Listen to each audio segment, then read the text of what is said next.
monsieur, bonjour et bienvenue dans ce nouveau JT proposé par le groupe Revue Fiduciaire. Au sommaire de ce jeudi 18 février, cotisation sur la valeur ajoutée des entreprises, contrat de travail à durée déterminée et bail commercial.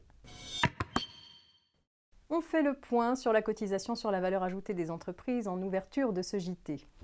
Les établissements des entreprises qui bénéficient d'une exonération de cotisation foncière des entreprises en raison de leur implantation dans une zone urbaine en difficulté peuvent également bénéficier sur demande de l'entreprise d'une exonération ou d'un abattement de même taux de la cotisation sur la valeur ajoutée des entreprises.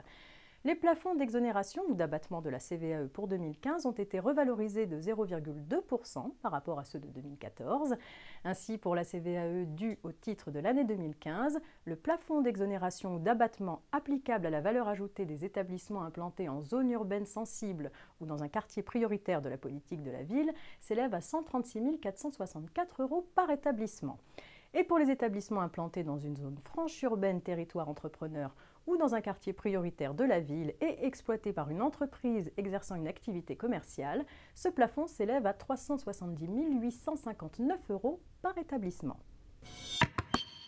Contrat de travail à durée déterminée et indemnité à présent. Lorsqu'un salarié obtient en justice la requalification de son contrat de travail à durée déterminée en contrat à durée indéterminée, le juge doit lui accorder une indemnité au moins égale à 1 mois de salaire. Pour déterminer le montant de cette indemnité de requalification, la Cour de cassation a précisé que l'indemnité de fin de contrat perçue par le salarié au terme de son CDD doit être exclue de la base de calcul. L'indemnité de fin de contrat est destinée à compenser la précarité du salarié sous contrat à durée déterminée, ce qui exclut son intégration dans le calcul de l'indemnité de requalification. On termine avec une petite histoire de bail commercial. Le propriétaire d'une galerie marchande qui entreprend la reconstruction de son immeuble abritant la galerie a donné congé à 2 de ses locataires avec refus de renouvellement du bail commercial sans indemnité d'éviction.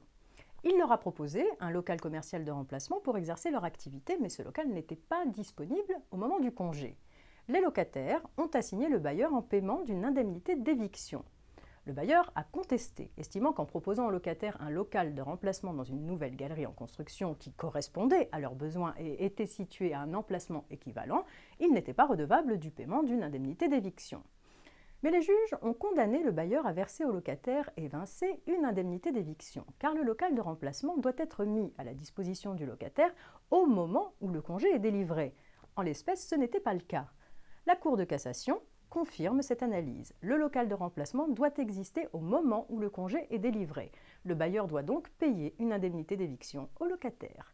C'est la fin de ce JT. On se retrouve demain pour un dernier point d'actualité avant le week-end.